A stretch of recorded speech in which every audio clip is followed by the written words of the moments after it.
Hey, What? what is up, Bruniverse? Can you believe it?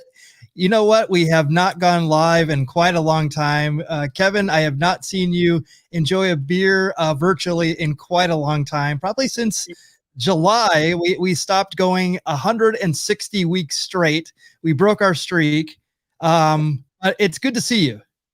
Yeah, it's good to see you too. Even though I think I've drank way more beers with you in person than virtually the last few months. But hey, brew, baseball, brew crew, Bruniverse. Cheers, everyone.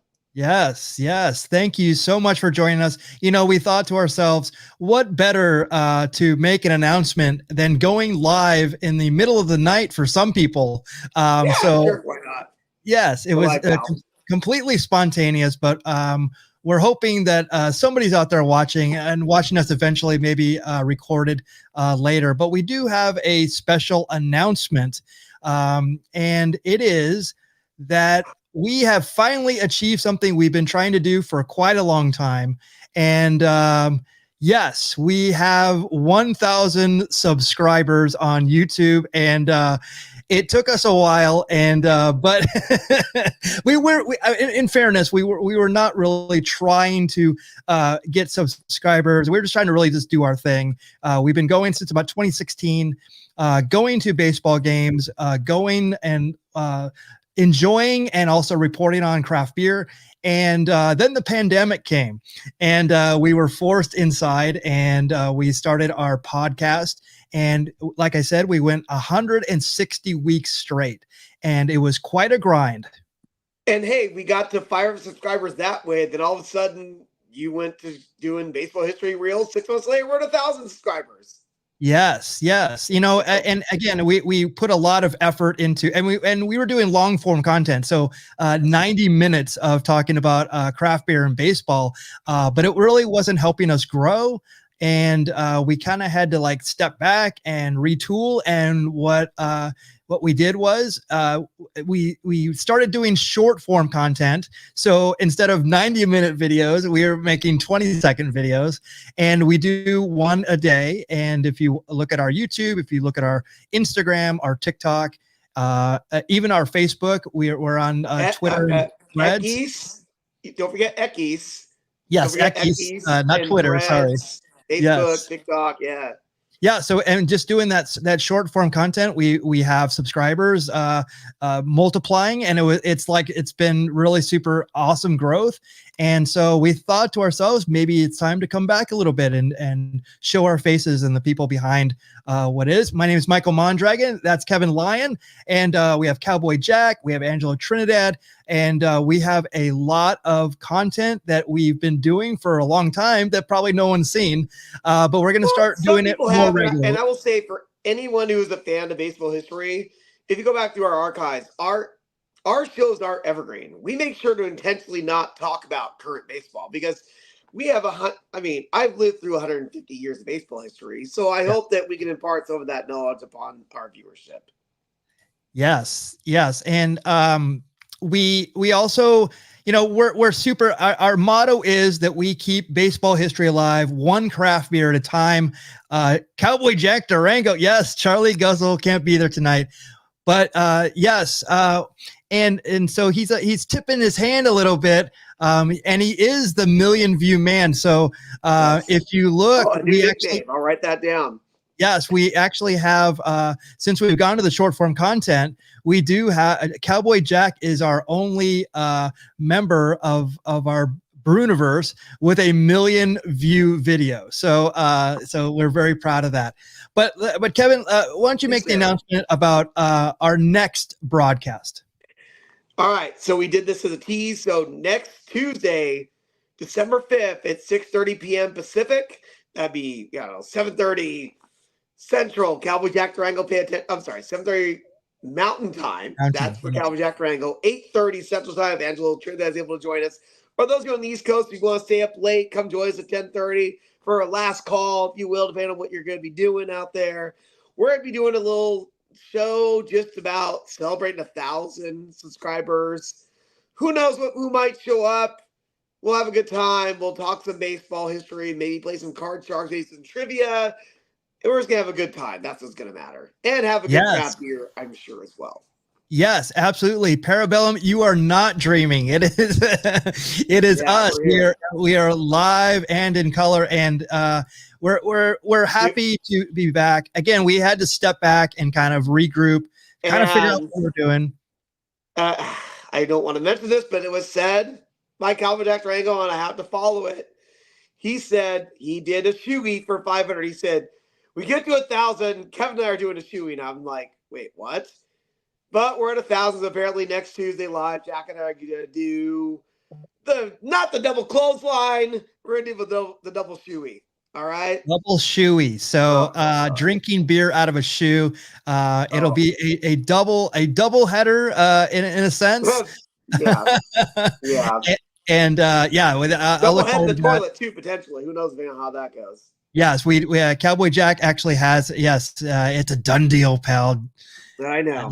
Seal the deal. Yes. Yep. Yeah. Winning for sure. So that is our big announcement, and we'll keep that rolling on the, so Tuesday, 6:30 Pacific, we'll be having another Baseball Brew Crew podcast.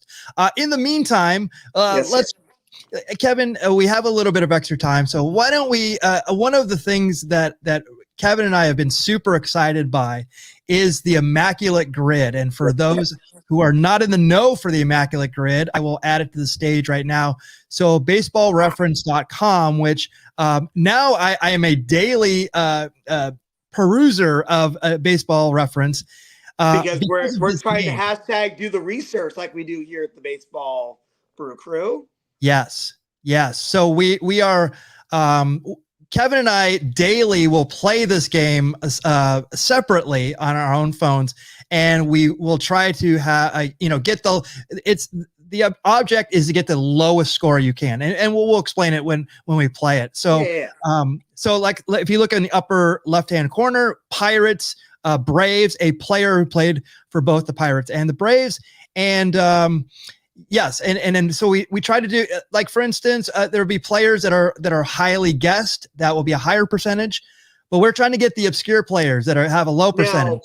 Can you click on the Atlanta the A logo so that people can see it's not just the Atlanta Braves, right? It includes a history of teams going like the Boston Braves. Am I correct?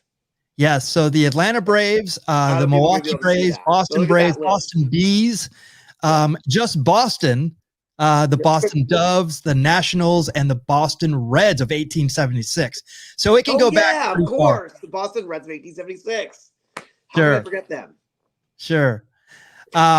So Kevin, I'm going to give you the first pick here. Wherever you want to go on the board, you tell me, and we'll go from there. You want me to go obscure right away? Let's do it. All right, because I went to a lot of Angels games as a kid. They had a catcher on the Brewers named Charlie O'Brien. And I very specifically, he was great. You already know where I'm going. He was Greg Maddox's personal catcher as a Brave. So let's put Charlie O'Brien for the Brewers and the Braves, please. I like that. And some other personal catchers, Nolan Ryan in Texas had Don Wakamatsu, I remember. And then Clayton Kershaw had one, and they traded him away, and I can't remember his name. I'm sure people remember. Gosh. Oh, it's going to drive me nuts. I know exactly. I know what you're talking about. I don't know if anybody's watching who'd fill me in on that, but yes, he definitely had his own personal catcher too. And so Charlie O'Brien, a great name from 85 to 2000. So let's put him in right here. So that'll be a good one. And it's under 1%. So 0.6%. That is outstanding. And obviously you want to get, when you see the end, hopefully we get all 9, you'll see the lower the percentage, the better you're going to do in the end. Yeah. They do a score based on how many squares you fill in. So look at ImmaculateGregor.com, and hey, if you're not if not a non-on baseball, if you look at these other sports, you go up, there's men's basketball, women's basketball, hockey. Yes. Yeah, look at all these you can do: football, soccer, which I'm like, I couldn't even do soccer. I know. I got to do a couple fun ones, baseball, like football and basketball. I'm having to get 1 or 2. You know what I mean? Yeah, so I got it. Oh my God. Right. Well, what happened there? I should have couldn't tell you agreed to those that, but whatever. logos. Yes. Okay. So Hey, let's go back. if Parabellum's out there, is there a footy immaculate grid? You know what I mean? I'd like to Yeah. wonder if Yes. there's that. Exactly. Hi, So Michael, what are you looking at? I'm gonna take one here, and I'm gonna go right above you. I'm gonna go with Pirates and Braves. I believe a Sid Bream That's was the first one I could think that's of. the Do you have first something thing that better than comes to that? my mind. Because you gotta think of run, Sid, run. Yeah. Oh yeah. That's why I think I'm definitely not the only person who remembers Sid Bream for that. That's right. And so I'm just going to go really quickly. I'm just going to go with one that literally comes to first to mind for me. I'm not sure why, but I'll go Zane Smith because, of course, 1984 to 1996. I love it. I don't know how I didn't think of that guy because that 1%. 1%. So we are doing two picks, 2%. We are doing really good. Wow. Okay. Whew. Let me think about this. Yes, good thing this isn't timed because yeah, I know. No, we were talking about we're gonna do this timed. We said if we ever do this live, we're gonna try to time it. So let me think.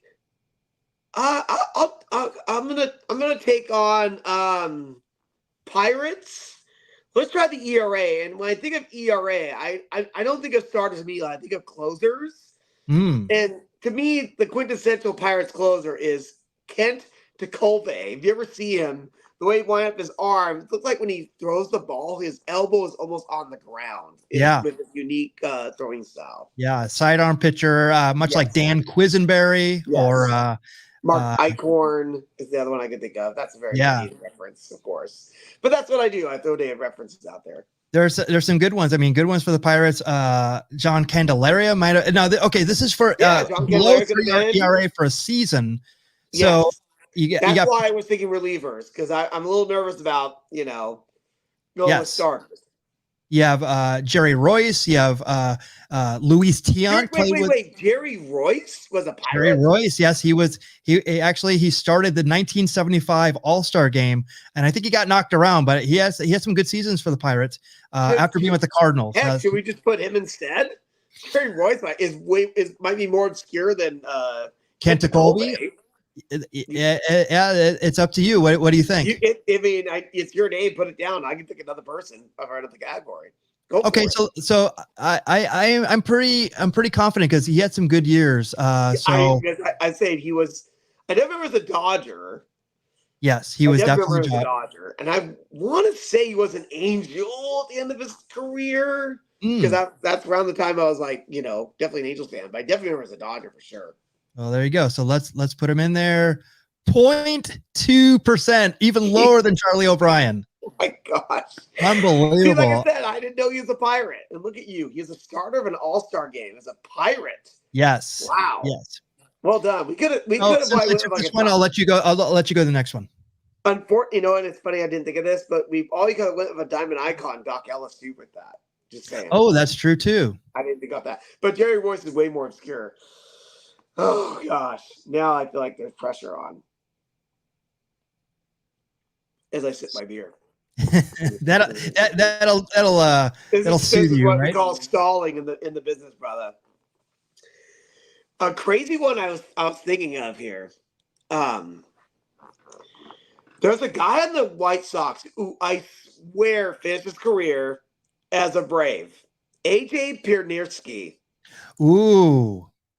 Because I'm on my catcher's mode. I said Charlie O'Brien, but I'm almost positive that at some point, AJ definitely got around last season. I'm almost positive he was a Brave and a White Sox. I think he finished his career as a Brave.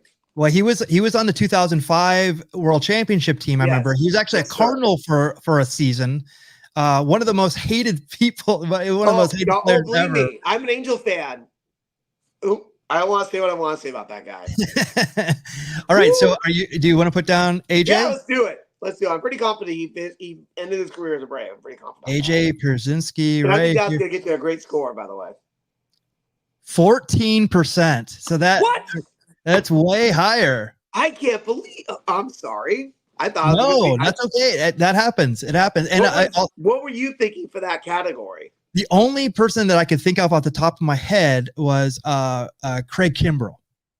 Okay. Started with the Braves, Yeah, was yeah. eventually That probably would have. Wow, I didn't realize that. I mean, it's probably because it's more recent. If I would have thought somebody from like 1925 or yeah, whatever, yeah. I feel like I let the crew down. All right, go ahead, Michael. Okay, so Who do you got for me? I will go with as I'm looking at this, I'm looking right here now. If you follow our social media, if you look up Beer Baseball on all the socials, It's Beer Baseball _ on X because yes, X is yes, X. Eckies. yes. So we have the short form content. Yes, sir. Today is Oh, when Dick Allen won yes, the 1964 Rookie of the Year for the Phillies, but he yes. eventually went to the Cardinals, I believe in 1970. But he Uh, eventually made his name with the Chicago White Sox. absolutely, yeah. And He's got to have 300 home runs. yes, so he's one of those players who actually he was actually a lot like CM Punk. He was a troublemaker, but a great player, and definitely stood up for things that he believed in, and definitely affected his playing career, and the way people think about him. But he was a outstanding player. So I'm going to put in the great Dick Allen, who is actually in the Phillies Hall of Fame. So And he should be in the National Baseball Hall of Fame. I believe so. I believe so too. He's one of those great players. He wasn't just very good. He was great. Oh my gosh, yes. I think he won at least one. 3%.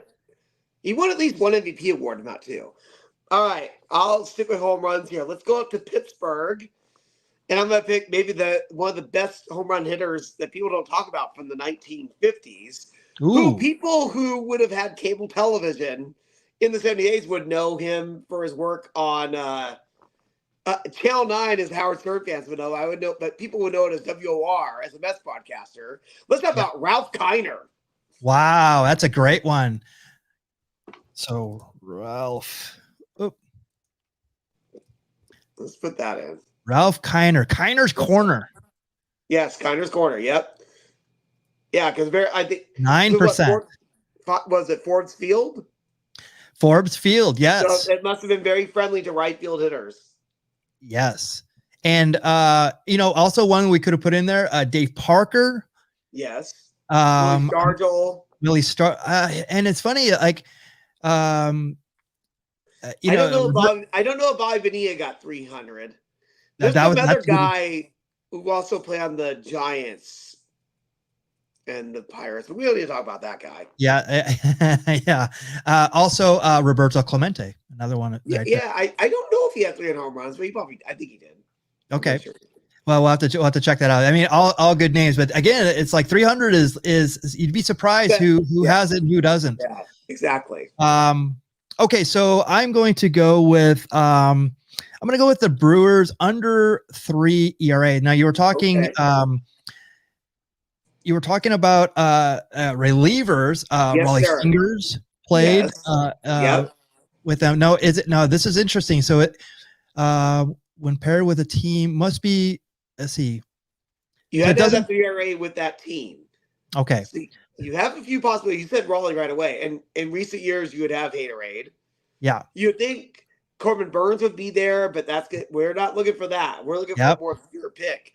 And we got to remember, we're talking about the Brewers who started in, 71? I think. The Brewers started in 70. Oh, 70. Okay. That's right. Yeah. They came for the Pilots. That's right. That's right. And nobody on the Pilots that I can think of. Pete Vukovich, maybe in the early 80s, is a good one. Zach Greinke. You think Pete Vukovich? I think of Pete Vukovich as a clubber hitter in the documentary Cowboy Jack. Yes. Major League. But what I'm going to go with. But he was the guy who hit the home run off Ricky Vaughn. That's right. That's right. Perfect bad guy. Baseball player. But I'm going to go with one that a guy who's out there that kind of underrated, Teddy Higuera. Oh yeah, I definitely like Teddy Higuera. A really good pitcher. Had a great few years with the Brewers, and then I don't have any. Just disappeared.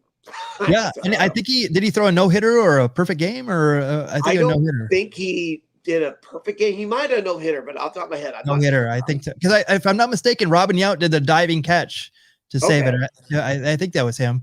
But I'm gonna Yeah, put I don't Teddy think he did a Higuera perfect game. 4%. Oh, nice. All right, we're doing pretty well here. It wasn't for my AJ Brzezinski thinking I was all smart, we'd be doing great. All right, let's see here. I have a White Sox ERA guy. I'm trying to think I can think of somebody even better. So give me a minute here.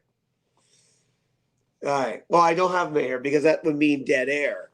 But there was a guy on the White Sox who set at that time the saves record for in a single season. A guy by the name of Bobby Thigpen. Ooh, that So is I'm a thinking if great that one. guy set the all-time season record sometime in like 80s or early 90s, he had to have an ERA in a 3. Yeah, I mean, so you want to go with Thigpen? Yeah, why not? Because I don't want. There's no need to have dead air. Because otherwise, I'll be like, Bobby Thigpen from trying to think of 86. I can say Jack McDowell, but I think Bobby Thigpen might be a better answer than that. Yeah, 3%. That's All right, we'll fantastic. take it. Could have gone with Mark Burley. There's Yes. a Blackjack McDowell potentially. Yeah. But those are all. And there's It doesn't probably matter. players we're forgetting about from like the 1920s. Who's on the Black Sox? All Who might be right. the pitcher? I mean, I don't know. Yes. Off the top of my Hoyt head, I don't know. Wilhelm is another one. Was he a White Sox? Okay, I was He trying to was. think who else might have been. We'd have to hashtag do the research on that. All right, Michael. Right. This one So looks Brewers 300 home runs.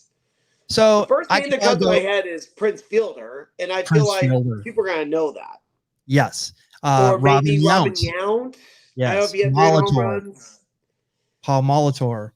Paul Molitor. Okay. But you know what? I'm just gonna go with one that you would think that he might be if the Braves are right here and it was 300 home runs, you would probably think of this guy. This guy would probably rank the highest because everybody would pick him. But I'm gonna pick him actually for the Brewers. Wait. Where you going here? I'm going Henry Aaron. Oh my gosh, that's right. So for people who don't know, Henry played in Milwaukee as a Brave, but that's not what we're talking about. For some reason, I don't even know how this happened. Henry Aaron finished his career not as a Brave, and he spent his entire career he went to the Milwaukee Brewers for the last 2 years of his career. That's right. I totally forgot and about if you go to that stadium, they actually have a marker. The new stadium and the old stadium were back to back. And if you look in the parking lot, they have a marker where his last home run was hit. Very cool. There you go. So I'm going to go with that. Is that in your video of your trip to? It is. It is. If you check our archives, I will call it. That's right. So I'm going to go Henry Aaron, and we have a immaculate score of 47. So awesome. So we definitely encourage everybody to get out there. Now I'm gonna go down here. I'm gonna show the summary actually. Yeah, you should to show what like if you click on any of those links, they'll show you popular answers, but they'll show you all the answers. But here's the number one answers. Yeah. If I'm Richard Dawson, like number one is Bing. Yeah. So right there, Braves and Brewers, Henry Aaron. So 28%, but we used him right here. Prince Fielder. Corbin Burns, as you said before, that's a good one. Garrett Cole. Oh, I forgot Garrett Cole with the Pirates. Was a Pirate, yeah. Barry Bonds. Oh, that's another one that under the radar. Frank Thomas. No, but again, if you're playing this game and you know your knowledge, this is what you want to avoid. You want to use like older players. Fun fact, but my favorite fun fact is Michael and I got to use Eddie Goodell in our Immaculate Grid recently. I jokingly told him, like, there's a way this could happen. And literally, like, 2-3 days later, it happened. I was like, oh my gosh, it's fantastic. That's fantastic. So there you go. There a lot of people got a 9 out of 9. But here are the other scores. So we definitely love playing this game. So again, yes, the middle square is the Paul Lind. Yes. Yeah, of course. I wish I had a Paul Lind joke to tell, but I don't. So Again, we want to thank you, 1,000 subscribers, on our way to 2,000 next, and maybe I'll do a shoey if it's 2,000. Hey, I saw we're at 1.05, so we're getting there. Yes, we're getting there. Slowly but surely, we thank you so much. Please join us Tuesday, December 5th, 6:30 p.m. Pacific. We're going to have a lot of fun, and we're going to do some more celebrating.